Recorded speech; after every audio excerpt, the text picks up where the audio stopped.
I guess we'll first I appreciate everybody who showed up at 7:30 on a Motzei Shabbat, even if we move the clock. And Shavua Tov, I'm just going to say a few words.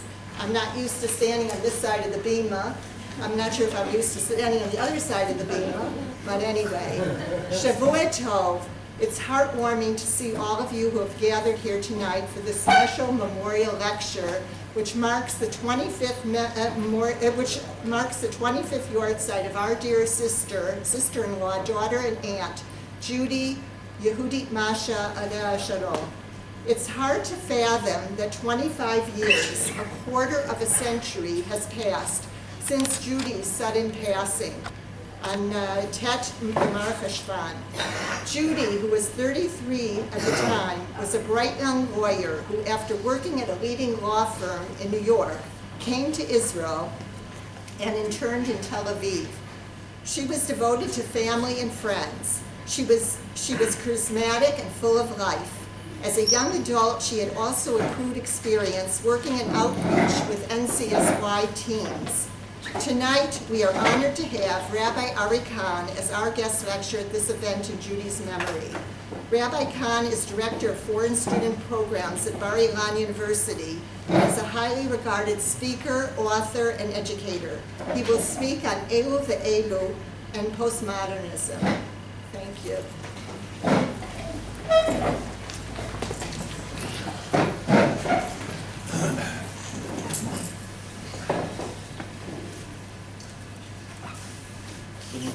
First of all, thank you very much for inviting me. It's truly an honor to be able to speak in Judy's memory. And I'll tell you something that they're not saying. I've someone who lives in our neighborhood had a son who died as a hero during a battle in Geneva. But years have gone by, and every year that goes by, they want to have a memorial service. And he says that he lives in fear that people aren't going to come. That as the years go by, that maybe people don't remember who, and therefore I'm honored to be able to speak, and I'm very pleased that some people came to hear me. And the words that we say should be Ilui Neshama for Judy, who she didn't mention. I knew when we were younger, we went to camp together, we went to Shabbat together, we were the same age, we were friendly. And it's therefore very, very bittersweet, but as I said, it's an honor for me to be able to speak to you. So those of you who wanted to be entertained, I'm giving a shiur. So I hope that's okay. I hope one is allowed to learn after all of Shabbat. But as far as the title is concerned, and this issue of postmodernism, so maybe we need a little bit of definition. Part of the great thing about postmodernism is that there's not necessarily consensus for what it is, or what it means, or what are the implications of it. Which means it's something which moves around in terms of the Western culture, perhaps moving over from arts, moving over towards other areas. But one of the things that postmodernism created was an ability for us not to understand one another. The reason why I say that is that part of what postmodernism is that certain sacred cows are slaughtered, but even ones having to do with definitions and words and language. And when we get to a point in society, perhaps it's very appropriate after what we read this morning in the Parsha, that there was a time that all spoke one language and then we lost that. So it's one thing that we can't communicate when we're speaking different languages, but what happens when one can't communicate when they're speaking the same language? What happens when truth is no longer absolute? What happens when each person's use of words or terms of ideas means something else? And at least, now I'm speaking personally, for those of us who live on this side of the ocean, we know and we see very strange things taking place on the other side, especially the United States, in terms of discourse which takes place. And part of the problem of the divide is because people are not speaking about the same things, and language does not mean the same thing. That's enough of an introduction right now. But very often in discussions of Judaism, at some point, someone will throw out, instead of, essentially means they don't want to argue anymore, and they'll say, well, veElu, which essentially means, and that's really the question, what does it mean? So the way that some people take it to mean is that veElu essentially means that, okay, does it mean everybody's right, no one's right? I think the way that most people take it, veElu, you have the right to your opinion, I have the right to my opinion. Now, by the way, that's not necessarily true in all areas. I think that if some of you, whatever your profession may be, if somebody's a physician and somebody's not a physician, and somebody actually understands medicine and somebody doesn't understand medicine, something to the end of the discussion, well, everyone's entitled to their opinion, is just not true. And the same is going to be in law, and the same is going to be in physics, and the same is going to be in all kinds of areas where not all opinions have the exact same validity. There could be things which are wrong. So now the question is, in terms of halacha, in terms of Judaism, in terms of Jewish thought, are all opinions equal, are all opinions the same, or not? So there are two primary texts that deal with it. One of them is ignored, so I will follow suit and ignore it. The other one, because the term veElu, only comes 2 times in the Talmud, but I'm going to discuss the more famous one. And that's our first source, Amar Rav. Gemara in Erev Daf Yud Gimel. Amar Rabbi Abba Amar Shmuel. So just in order to place where this is from, Shmuel is the beginning of the Amoraim in Babel. His teaching has been reported by Rabbi Abba, Amar Rabbi Abba, Amar Shmuel. Shalosh shanim nechlaku beit Shammai beit Hillel, which means he's telling over about something that had taken place years and years ago. Who exactly Beit Hillel and Beit Shammai are is not as clear as who Hillel and Shammai are. So there are 2 wonderful people of the Zugot, Hillel and Shammai, and they have schools, and the schools then become known as Beit Hillel and Beit Shammai. Exactly when they begin and exactly when it ends is not so easy for us to be able to identify, but we're told that they argue for 3 years. Halalu on one side say, Halacha k'motenu, the law is according to us. V'alalu on the other side say, Halacha k'motenu, the law is according to us. Yotzah bat kol v'amra lahem, a voice came out of heaven and said to them. By the way, those of you who are checking the text that I have for the most part is the text from the Ein Yaakov. The text from the Talmud Bavli has slight differences over here, so this is the Ein Yaakov text.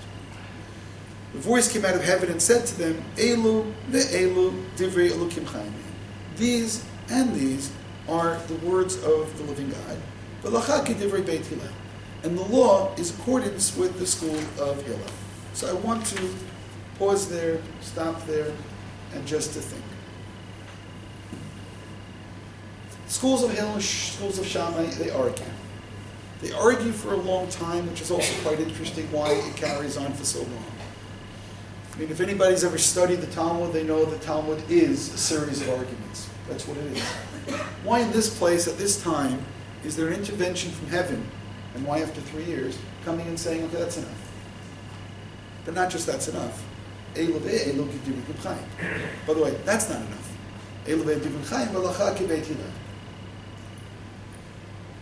There's somebody who is somewhat famous, I won't give him any more attention, that he both spoke and he wrote that, if anybody wants afterwards, I'll be happy to say who it is, that the Rambam and the Shulchan Aruch destroyed Judaism.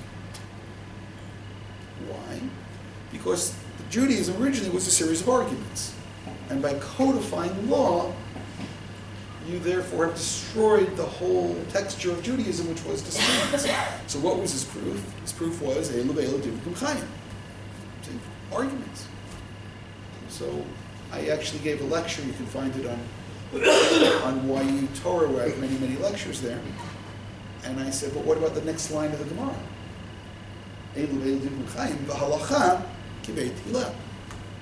Which means apparently the Gemara also didn't understand that sometimes things are codified because it rules the laws like Hillel. So this is actually very interesting, because how do you then negotiate between veElu, and what exactly does that mean? And on the other hand, but the law is like Hillel. So why is the law like Hillel, veElu? Which means all opinions are equal, but Hillel is more equal. So why is that? And I hope you understand that this is somewhat confusing. What does this have to do with postmodernism? Because I could have claimed that veElu itself is that all opinions are equal. All opinions are valid. Although that would be a little unfair. Why?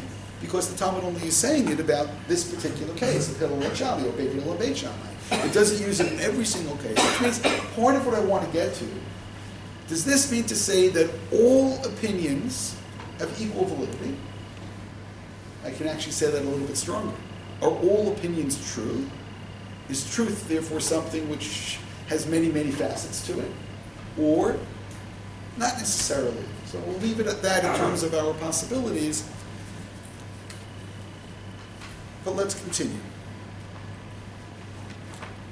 I'm going to hold off on the continuation of the Talmud, of the Gemara, but instead I'm going to read the comments of the Ritva. Ritva, student of the Ramban. There was actually far more communications between what we would call Ashkenazim and Sephardim in those days. The Ramban actually had teachers who were from the school of Tosfot. The Ritva, source number 2, writes, the rabbis from France posed a question. Very, very soon I will tell you exactly which rabbis from Tzarfat. It's not all of the Baalei Tosfot. We will see exactly who it was. How is it possible to say that both these and these are the words of the living God? When one side said it's not okay, the other side it is okay. The Tirtzu, and they explained, when Moshe went up to heaven to receive the Torah, l'kabel Torah, her'elo al kol davar v'davar, are be'invitation panim le'isur, or be'invitation panim le'heter. That when Moshe received the Torah, God showed him every single concept, 49 reasons why something is allowed, and 49 reasons something that isn't allowed. Before I continue, you will realize why this is quite troubling. Pork chops, are they kosher or not kosher? Tzvi, stay till I continue. Okay. Pork chops, are they kosher or not kosher? So what's the answer? Well, in terms of what we're up to right now, God gave 49 reasons to say absolutely not, they're not kosher. God also gave 49 reasons to say that they are kosher. Now how could this possibly be? Because essentially I now have taken all of Torah and reduced it into, I don't know what, just a series of arguments. But then it continues and it says that after Moshe was shown this, V'sha'al HaKadosh Baruch Hu, when he asked God, Alzer, V'amar she'ezeh masur l'chachmei Yisrael. It's up to the rabbis, Shebachol Dor V'Dor, Yehachor'at Kemotam, and they'll decide. Of course, the Ritva then concludes, V'nachon hu l'fi hadrash. That's not, by the way, that doesn't sound like an overwhelming support of the concept. V'nachon hu l'fi hadrash. U'v'derech hamet yesh tam t'so b'davar. Based on mystical understanding, there's a much deeper idea over here, which, as far as I can tell, the Ritva never returns to tell us what that is. So what did the Ritva just now share with us? He starts the problem. What does it mean, Elu ve'elu? And he answers. Elu ve'elu means, how could it be Elu ve'elu? He says, no, that's what God taught. God taught at Sinai, yes, no, yes, no, yes, no. And who decides? What did it say? The rabbis will decide. One of the rabbis decide is true, which, by the way, this is wonderful. It means anything that your rabbi ever says is true, and God said it at Sinai. Also, everything your rabbi ever said, God said the opposite at Sinai. And that's the problem. You can cover it either way. Cover it either way. Which really then means you can do whatever you want, and God said it at Sinai. So what just now happened to Judaism? So I hope that you understand that, because I can now just reduce everything into, yeah, someone said that. This Ritva is based upon a teaching in the Midrash, which we're about to see. It's called the Midrash Tehillim. And note the way that it's taught, because soon, very soon, let's see exactly how very soon, I'm going to show you another source which says this a little differently and will make all the difference in the world. And it's a more authoritative source quoting the same person, which is going to cause me, therefore, to question this source a little bit. Amr V'yanai. Lo in the Divrei Torah Chatichim. The Torah was not given in clearly defined terms. Ella, kol dibur sheyam HaKadosh Baruch Hu Moshe Yomer, arbim v'teisha panim tahor, arbim v'teisha panim tameh. Every single thing taught, God taught Moshe 49 reasons each way. How will I ever know what to do? The clarity of the matter. You should follow the majority. By the way, I want to stop right there. That's very interesting, follow the majority. Because that was missing from the Ritva.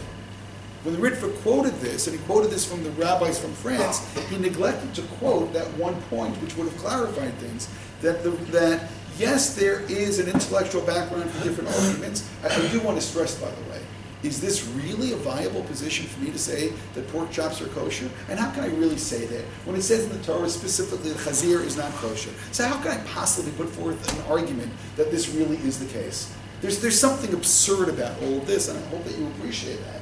But over here it says, okay, so that God taught Moshe different approaches to things, which is fine, but at the end of the day you follow the majority. I hope you realize then that we have a problem. The problem is, it goes back to the schools of Hillel and Shammai. Why didn't they resolve it? Why did this go on for 3 years? They have a disagreement, so what do? You have a vote. So why wasn't this resolved like all other things are resolved? That's probably a better question than you realize, but you also realize another thing, why the Ritva had a selective quote of this Midrash, because had he quoted the whole thing, then you would have realized that the whole bat kol wasn't necessary in the first place. Anybody still with me? Or are you tired already? I'm tired, I don't know about you. Who was the majority? We'll come back soon. Who's included? That's all. That's wonderful. I'm tired. I know why I'm tired. I talked too much today, and I went to 2 kiddushes today. And some reason people think that to get a rabbi drunk is great, and they don't realize I just hand almost everything I can over to my wife.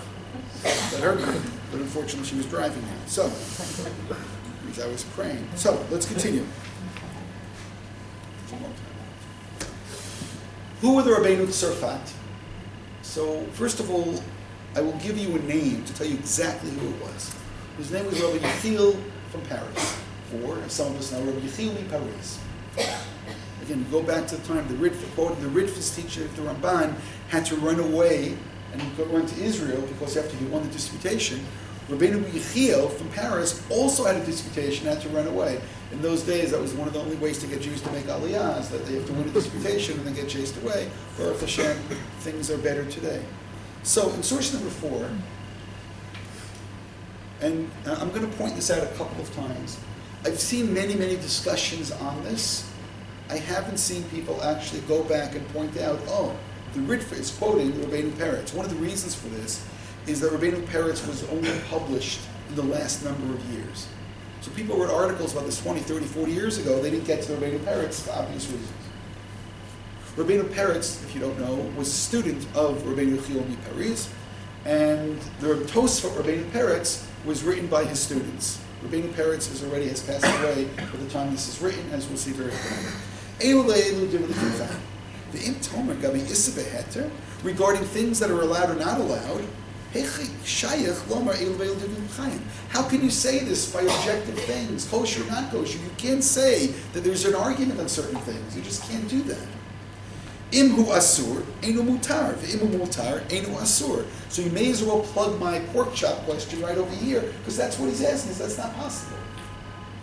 But Omer Rabbeinu Peretz, what's the next 2 letters? Nun ayim Yishmato Eid, which means he has already passed away. By the way, sometimes I give a shir and I can read the Rosh Hashanah. It is by far the most impressive thing for the audience. to know Rosh Hashanah, that's so kol hakavod.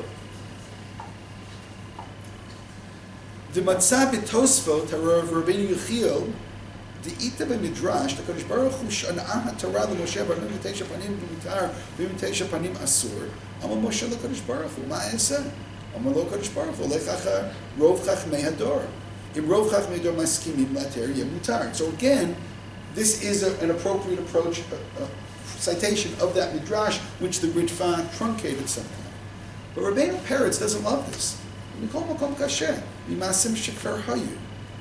many arguments in the Gemara are about facts that already happened. He said you can't say Eilu ve'elu divrei chayim about past history. One of the examples he gives was about the Mizbeach. We can now just make up the size of the Mizbeach, the position of the Mizbeach. One says here, one says there. You can't say Eilu ve'elu about historical fact. It was either like this or it was like this. He says, what are you talking about when you just use veElu veElu as a way of saying, again, I just want to come back to postmodernism. Postmodernism would let you say, look, that's not what happened in history. You change the past. You reinterpret the past. Rabbeinu Peretz says you can't do that. Kigon Mizbeach, Echad Mocha Mikra Dehayu Shishim, Echad Mocha Mikra Dehayu Esrim. Either it was this size or that side. Because you simply can't use it by all arguments. It doesn't work. So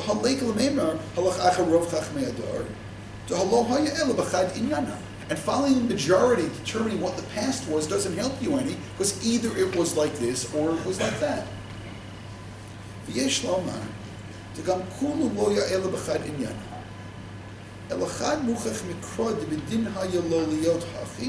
One side tries to prove that it was like this. So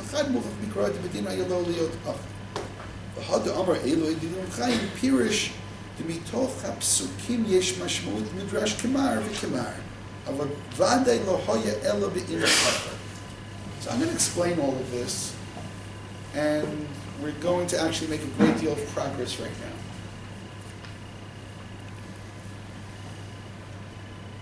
Rabbeinu Yechiel Paris regarding Hillel and Shammai, how can they both be right? How can you say veElu veElu? He's assuming they're both right, and how can they both be right? So he says, okay, because God taught both things that were right. And he says, but you can't say this by all arguments. You see, I don't know if you noticed this. We don't know what the Beit Hillel and Beit Shammai argued in that particular case. And for that matter, they may have argued about many cases. So if it was about something in the past, Rabbeinu Peretz says it can't be. You can't use veElu veElu to establish what the past was. He goes, rather, and he just now is about to change what veElu veElu means. And I'm going to use English soon because it's going to be very helpful. But what he's saying is that the idea of veElu veElu is that two different sides can take Torah principles and apply them and have a legitimate argument. Okay, and I want to go back a second. The way that Rabbeinu Yechiel and the way the Ritva had cited the Chachmei Tzarfat is that how would I translate veElu veElu Divrei K'Chaim in English? These and these are the words of the living God, and that's my problem. Because if God said this, meaning how can God lie? How can God say that this is true and this is true when they are different approaches? And that's why you have to bring the Midrash from Tehillim. What Rabbeinu Peretz is suggesting is that's not what it means. It means both sides are making legitimate arguments about how to understand something. That's not saying that God said two things. That's saying that two rabbis said two things. It's very different by putting the words in God's mouth, by putting the words into rabbis' mouths. There's a difference between God saying mutually exclusive, opposite things versus people arguing based upon different understandings. So now I'll finally say it in English. Years and years ago, this came to me. I had this realization that I and many people have been translating the phrase wrong, which of course is very easy for me to say. And then Rav Lichtenstein, or Rebbe, Zecher Tzadik L'Vracha, in one of the volumes of Leaves of Faith, mentions veElu veElu, and he translates it to English. And he translates it in the way that I always thought that it meant, and not the way that I've been saying until now. So, using Rav Lichtenstein's words, and he lived in Chicago for a little bit.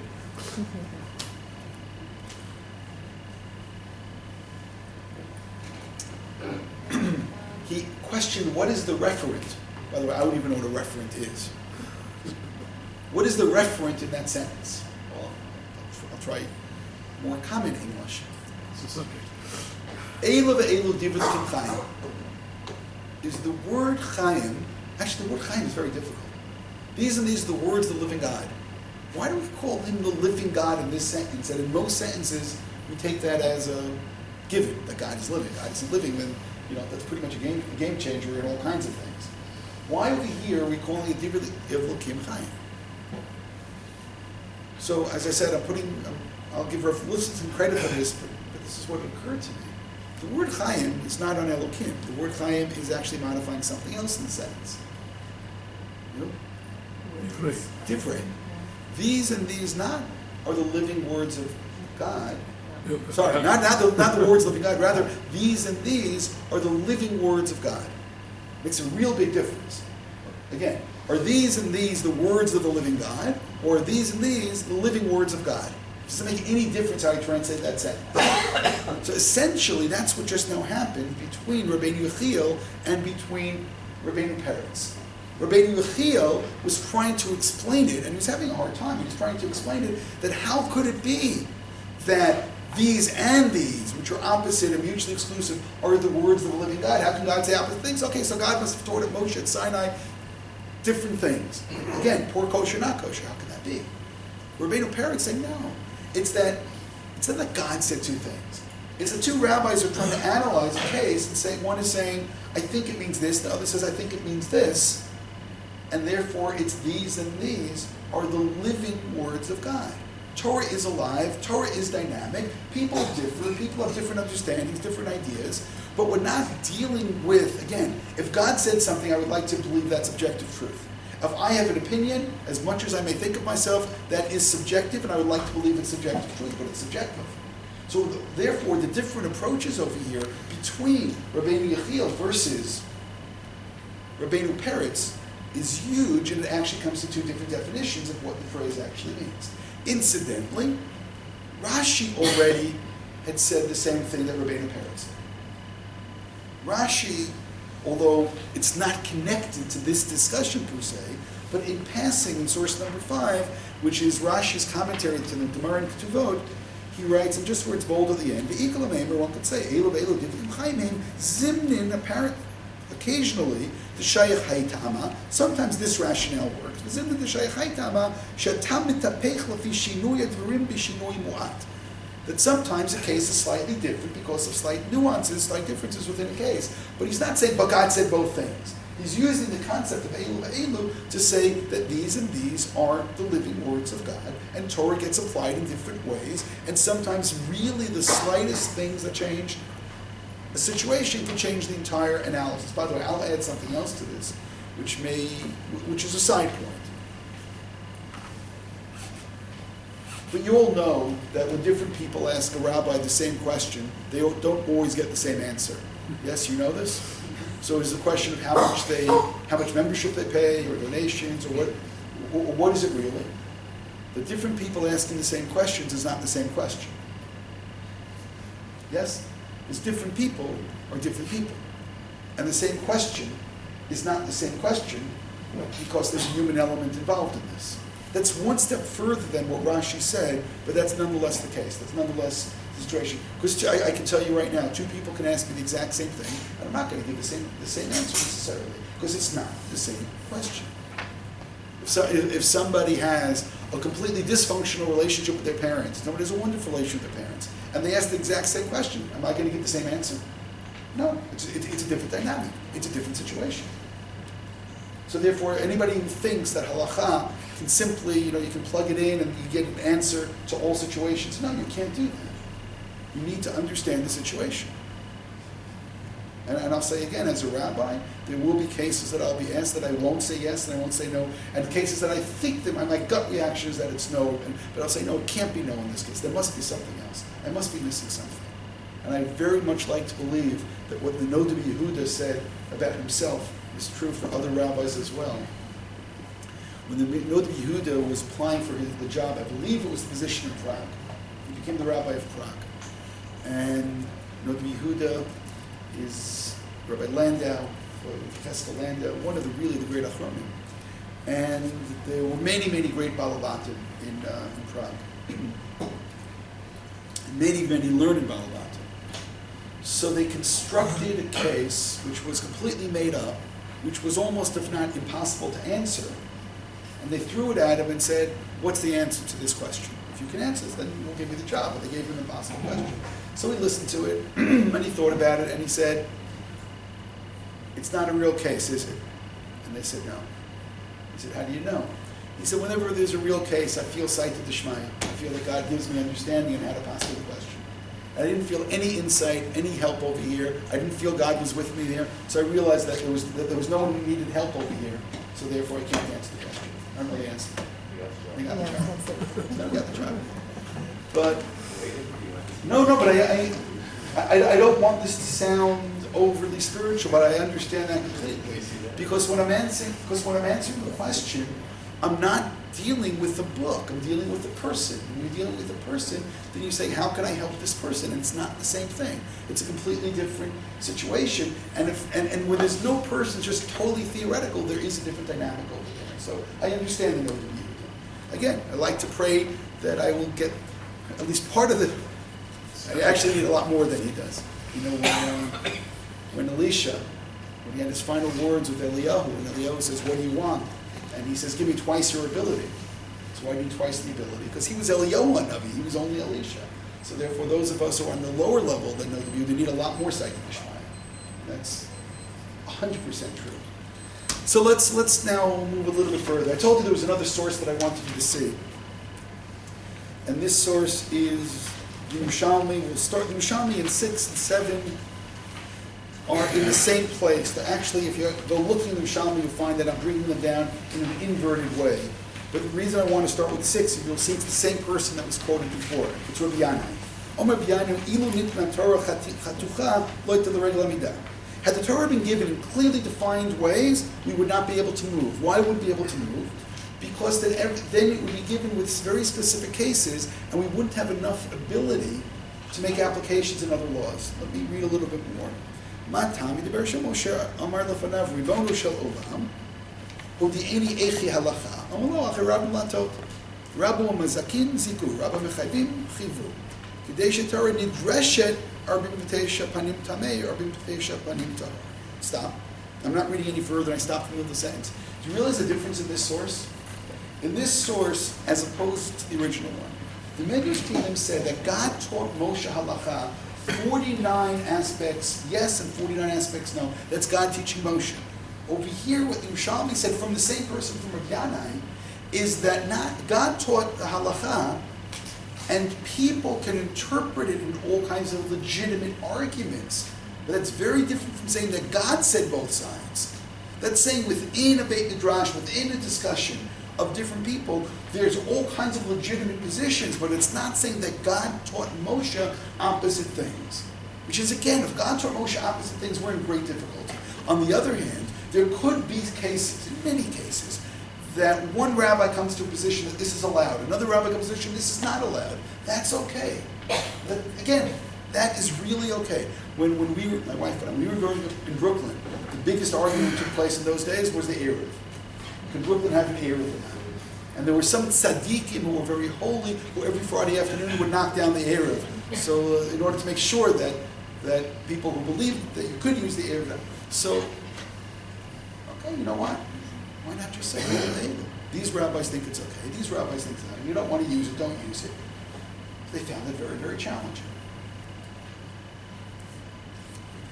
When the Eruv went up, my father wouldn't use the Eruv. But he started wearing tzitzis, talis katan, on Shabbos. He wouldn't do it. Otherwise, he wouldn't wear it because whatever. Anybody understands the halacha can understand why you would. You don't need to. You're not chayiv, so you put it on. But what about Friday night? I just was looking last night about the whole discussion when Avram Avinu was he a Jew? Was he not a Jew? Accepted mitzvahs, but if he accepted mitzvahs, had to keep Shabbos. Then how was he able to wear tzitzis? Because he wasn't a Jew. He wanted tzitzis. Had to wear tzitzis. So it says that Avram Avinu wore tzitzis on Shabbos, and that was his chilul Shabbos.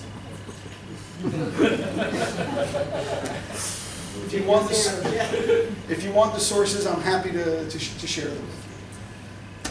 Let me continue in the next Yerushalmi. Because here, this one is the one which is really important. Source number 7. And then those of you who are tired, you'll have to let me know how long you want me to go, otherwise I can start moving towards a wrap-up. We'll decide. Number 7. Ketzad danan hasheretz. So, by the way, hasheretz is not tahor, it's tamei. Amar Rabbi Yanai, Amar Rebbe, Talmud Vatika Yella Rav Meir, V'ya mitar et hasheretz u'mitamu mea pa'amim. There was one student of Meir who knew how to be matir, to allow the sheretz 100 different ways. Amrina, they would say, Ahu Talmida, that rabbi, that student, Lo hava yodim oraya. He had no idea how to paskin halacha.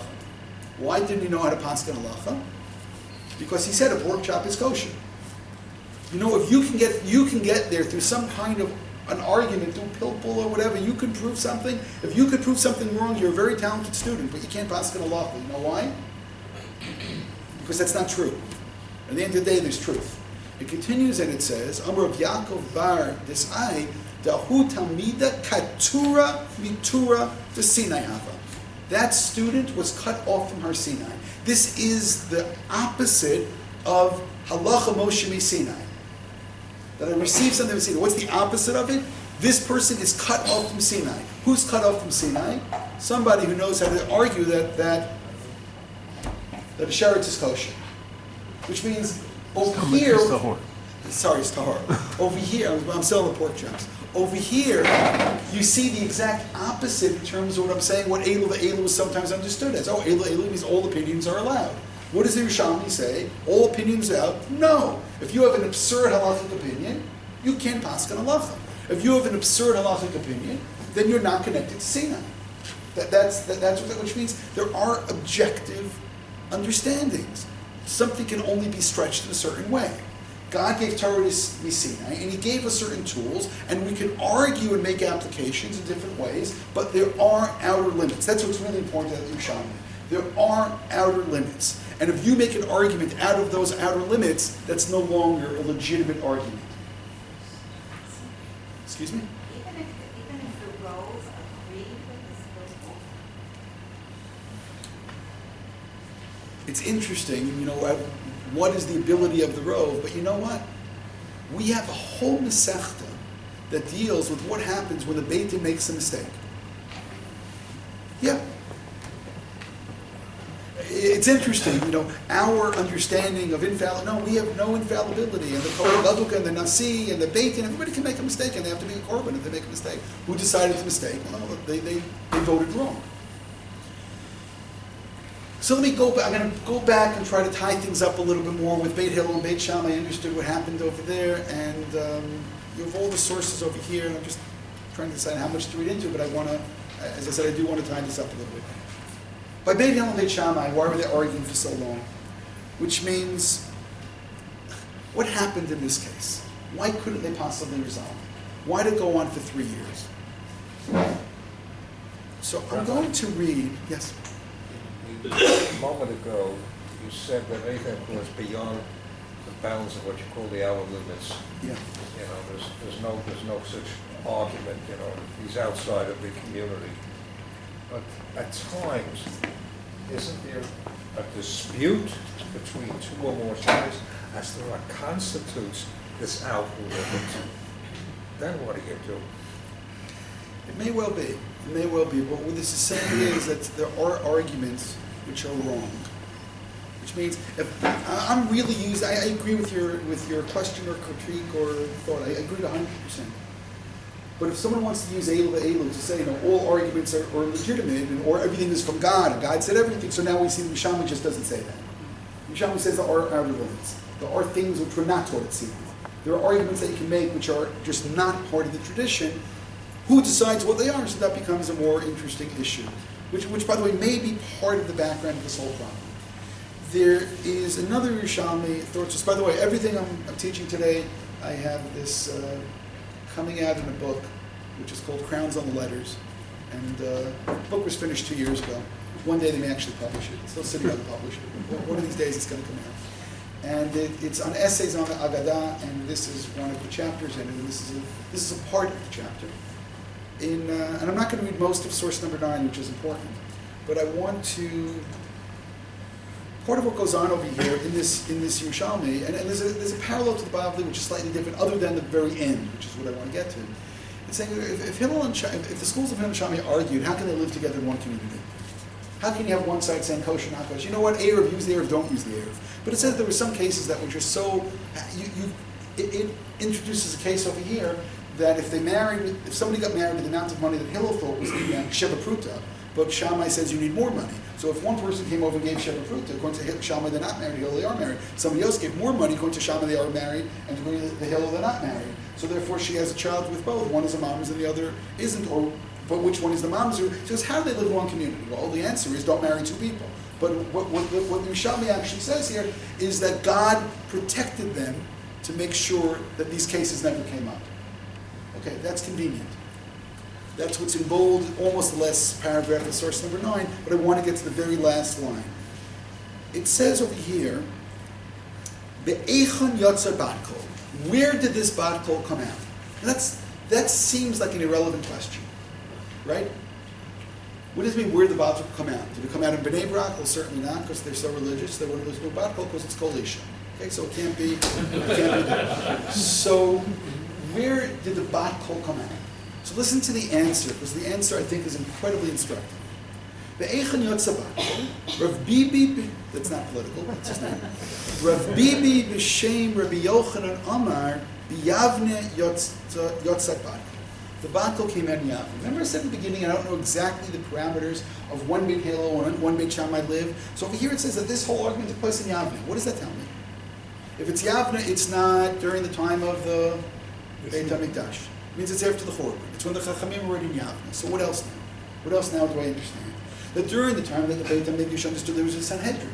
So you go back to now who's in charge. So when there's a Sanhedrin, the Sanhedrin votes. Whatever the Sanhedrin votes, that now becomes the established halacha. But what happens when there is no Sanhedrin? What happens when we don't have a court anymore? And I want to pause here for a second, because this is actually far more important than I think most of us may realize at this point. You know, every year we get close to Tisha B'Av and somebody asks, so why do we need Tisha B'Av? We have Yerushalayim, we have sovereignty over all of biblical Israel. Well, actually we don't, but okay. You can talk to my wife about that afterwards. Yes, you can. She works with Redavim, who deals with sovereignty in Israel and so on and so on. So we don't have sovereignty. But okay, we like to imagine we've gotten to this time that we're back and we're here. Yerushalayim is bigger than it's ever been before. You know what we're missing? We're missing the Sanhedrin. Because when there was a Sanhedrin, there was no such thing as I think it's kosher, I think it's not kosher. Sanhedrin decided, okay, you have all the arguments, you vote, that's what's kosher. There was one uniform sense. There was one uniform halakha. Now, I need to really stress this. This is interesting, because you realize what this just now said? That in Yavne the bat kol came out. It means this is the beginning of what we would call the Galut. Which means the concept of veElu veElu, as used in the Gemara, at least in this particular situation, is something which is going to prepare us for life outside of Israel. Because veElu veElu has this polar opposite, and that is the Sanhedrin decides. Those things don't work together. If you walked out of a Sanhedrin and they voted and said, listen, veElu veElu, this is my opinion. If you were a member of the Sanhedrin, you get put to death. Why? Because you're a Zakin Mamre. There's no veElu veElu over there. Which means, what does it mean to have a vote? It means that's it. That's what halakha is right now. That's what it is. You can vote and overturn that. Okay, then that's what halakha is. There was no such thing as veElu veElu when you have a Sanhedrin. Which means when Rav Bibi asks, where did the bat kol come out? And he says, oh, that's in Yavne. Of course it's in Yavne. It couldn't have been beforehand. Which means now you can begin to understand what exactly was the background to this argument. When we had a Sanhedrin, the Sanhedrin decides, they vote. There's no Sanhedrin anymore. So now we have Jews trying to live as a community, and here is the problem. If you want, I'll point out the sources, but I just want to, as I said, really tie this up. Yes? I can't remember the exact phrase, but one thing that I see a lot of discussions about why don't they change halakha today is the idea behind that you can't change, unless you're bigger Sanhedrin than what it was in the previous dom, you can't decide something against what was said beforehand. I can't remember the exact phrase. I do, but continue. Okay. So how does that fit in with veElu veElu divrei chayim? Is veElu veElu divrei chayim, especially if what you're saying now is the phrase of veElu veElu divrei chayim became after the Sanhedrin. Right. So you're essentially everything you just now said, you're not going to agree with me now. Because you just now said, I agree with everything you just now said. And you're looking at me and said, I realize I just said that. Yes, that's exactly my point. When there is a Sanhedrin, things can be overturned. There it says that who can overturn it? Someone who's gadol b'chachma u'minyan. Which most likely means you need a larger majority to turn it around to go in the other direction. That's most likely what it means. Reuven Margoliot said that's what he believes that it means, and it seems as good of an explanation as any other. But I just want to pause a second. Let's say let's say 100 years ago, the Mishnah Berurah writes, and he does, that you can't use an umbrella on Shabbat. Why? He gives a bunch of different reasons why you can't. And he argues that one should not look for ways of doing it. Could somebody argue today with that Mishnah Berurah and make an umbrella for Shabbat? Yes. Yes. Yes. I can tell you afterwards exactly how to do it, if anybody's really interested. We can talk afterwards if you want to continue exactly how to do it. And the fact that Mishnah Berurah advises against it is not going to be the same thing as the Sanhedrin saying something's not allowed. The issue is, the Sanhedrin was a supreme court that had authority. In subsequent generations, people don't have that authority. Which means, you go to Rav Moshe Feinstein. Who gave him the authority? Whoever decided to listen to him. Rav Yosef's, his Yahrzeit was today. Who gave him his authority? All the people that listened to him. What if someone didn't listen to him? They didn't listen to him. Which means there's going to be a big difference. It's actually one of the last sources I have over here is an argument between the Chafetz Chaim and between Reb Chaim Brisk. Whether veElu applies throughout history, and actually Reb Chaim said, no, what are you talking about? Chafetz Chaim said, yeah, throughout history, this idea of veElu works. Reb Chaim said, no, it only works by people in the Gemara. Other people don't necessarily even have opinions. Rav Soloveitchik said that there was an argument between him and Professor Shaul Lieberman about something. And Shaul Lieberman found an anonymous person who lived during the time of the Gaonim and said, this and this Gaon said something. And Rav Soloveitchik said, not everybody who lived during the time of the Gaonim was a Gaon. Because not every opinion during that time is actually an opinion.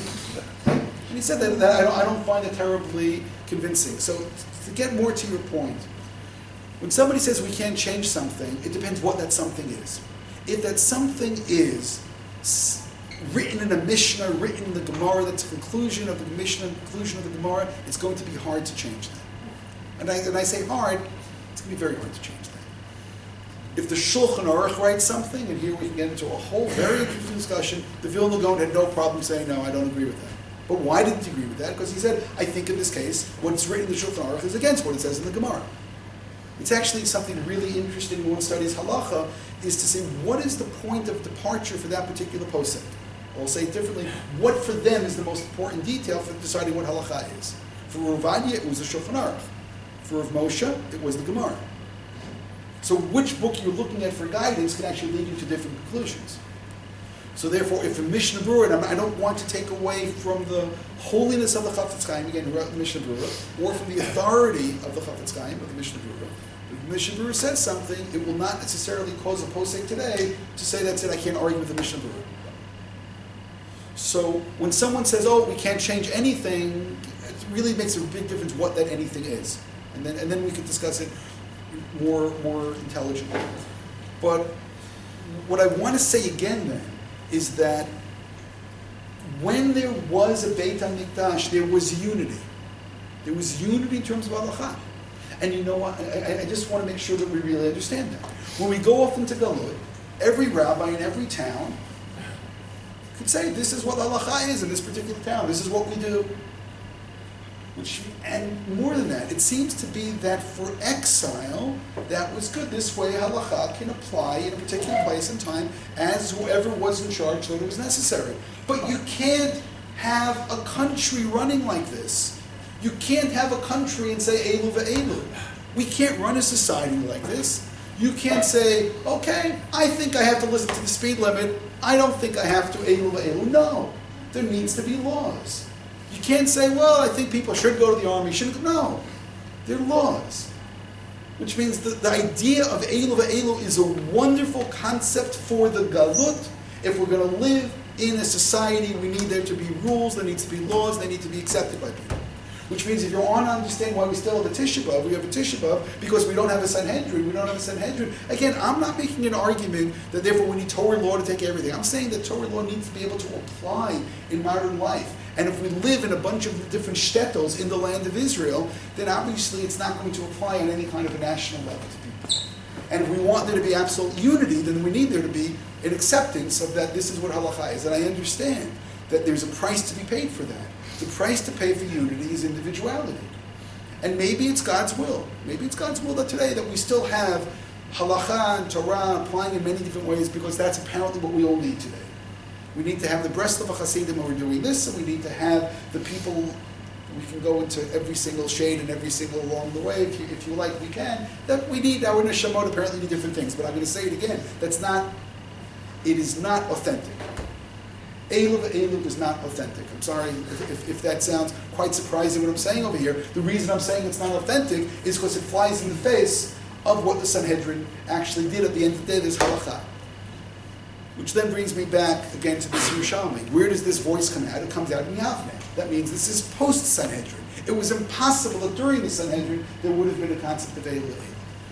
Moving on now, again, just to understand what exactly happened over here. The school of Hillel was bigger. The school of Shammai was sharper. If you want to see where that's said, source number 10. Beit Shammai machad nitfei. Beit Shammai was smarter. Beit Hillel was more numerous. One of the reasons that Beit Hillel was more numerous is because Beit Hillel had an open door policy in terms of acceptance. Look at source number 12 and 13, because 12 will be disturbing, so we'll have to read 13. 12 is in Avot Rabbi Natan, the printed edition. V'amidu tamidim harbe, shebeit Shammai omen, al yishaneh adam ela l'mishu chacham v'anav u'ben avot v'ashir. Only teach people from the right families, people that are modest, people that are wealthy. Beit Hillel omen, l'kol adam yishaneh. Sharbei poshim hayu bahem b'Yisrael v'nitkarvu l'talmud Torah v'yatzamim tzadikim chasidim u'ksherim. The end of the phrase it said ksherim, earlier it said ashir. In source 13 is another version of that. It says that Beit Shammai said only to teach the ksherim. It didn't say the ashirim, the ksherim. That Beit Shammai said that there was an acceptance. There are acceptance standards. There is not open acceptance. The top yeshiva can only take the absolute best. And Beit Hillel said, let's open the doors to anybody. Anybody wants to learn, come and learn. So Beit Shammai said, when it came to arguments, we can't vote. You're going to vote with all these people who you led into your Beit Midrash? These people have no vote. And Beit Shammai said, excuse me, not everybody has an opinion. And by the way, that's why this teaching is then so interesting. If you want somebody who actually said what I just now said, look at source number 11, which is actually very close to what the phrase you were looking for before. This is the Torah Chaim, one of the underappreciated, wonderful commentaries on the Gemara. We have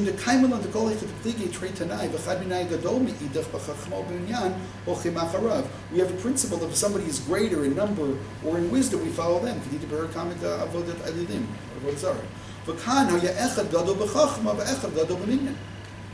That one was greater in number, the other greater in wisdom. The Beit Hillel Ruba, there was more people in Beit Hillel, Beit Shammai Charife, and they were sharper. So why couldn't they vote? Because they couldn't agree who gets to vote. That's why they couldn't resolve this. Beit Hillel said, let's vote. Beit Shammai said, well, vote with who? You can't have all these people voting, they don't have a right to vote. And Beit Hillel was saying, of course we should vote. Now what's interesting about it, I want to get to one more thing and then we'll conclude for today. We're going to skip all the wonderful mystical sources. You can do them all as your homework. Source 19.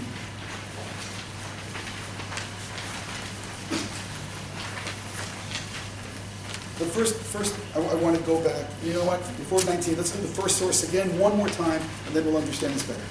Amr Abba, Amr Shmuel. Shalosh shanim nechelku Beit Shammai Beit Hillel. For 3 years they argued. Halalu Amr Lach L'Mateinim. One side said we're right. The law's like us. Halalu Amr Lach L'Mateinim. The other side said we're right. Yotz Tabat Kol V'Amrav Lahem. A voice comes and says to them, Eilu veElu Divlutim Chayim. These and these are the living words of God. But Lacha K'divrei Beit Hillel, and Beit Hillel, the law is like them. If mi'acher the Eilu veElu Divlutim Chayim. But after both these and these are the living words of God, Ne'mazal Beit Hillel K'vo Alach L'Matam. Why is the law established according to Beit Hillel? And now it gives an answer. They were chilled, they were nice, they were easygoing, they were modest. And they taught both opinions, their own opinion and the opinion of Beit Shammai. They taught the other opinion, Beit Shammai's, before their own. And I hope all of you find this quite disappointing. Why was halacha like that? Because they're nice. You want to try that in court one day? You walk into court, the judge listens to both arguments. Listen, these guys are really nice. We're going to rule like them.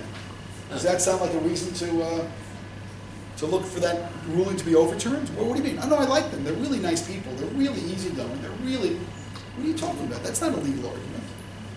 Now listen to what it said. It said, because they're nice and they're easygoing and they're modest and they teach both opinions, they teach the other opinion before their own. So there I'll make a pedagogical observation. What do we do when we try to teach? And I've totally failed today. But what do we do when we try to teach? We create tension by creating questions in people's minds, and then what do? Then we give them an answer, and then they find themselves satisfied. Tension, resolve the tension. That's the whole thing. If you can't create tension, create some kind of a problem, you're going to have a problem trying to teach. So now, when Beit Hillel raises a question and then presents Beit Shammai's solution, most people are intellectually lazy and say, okay, tension, resolution, done. Which means when you teach the other side first, unless you're going to claim they were really cynical and just looking as a setup, and I don't believe that they were, because it just said that they were nice and easygoing and they were modest. So when a question arose, they opened up the books of Beit Shammai first. Why? Because Beit Shammai is great and smart and knows things, and they taught that. And then they would start to work at it a little bit more. Now what's really the difference between Beit Hillel and Beit Shammai? And hopefully you're going to see how this actually is incredibly important. What's the difference between Beit Hillel and Beit Shammai? Beit Shammai only taught their own opinions. They didn't take Beit Hillel's opinions. Why? Because look, who's Beit Hillel? A bunch of what? They said they were right. Who is Beit Hillel? A bunch of riffraff. They open the doors for everybody. They're the people. They're the people. Because you're making halacha for elitists. That's the argument. So, okay, good. Say it. Which means you have an Ivy League school looking at some community college and saying, like, what are you talking about?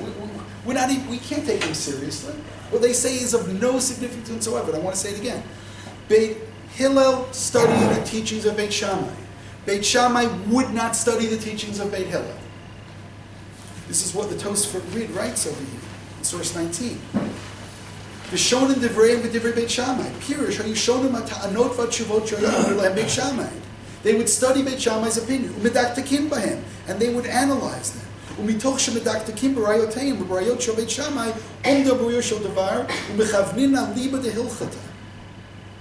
Says, why is the law according to them? Because they worked harder. They studied Beit Shammai. Beit Shammai was smarter, but they worked harder, and they studied, and they analyzed, and they thought, and they approached, and they kept working it through.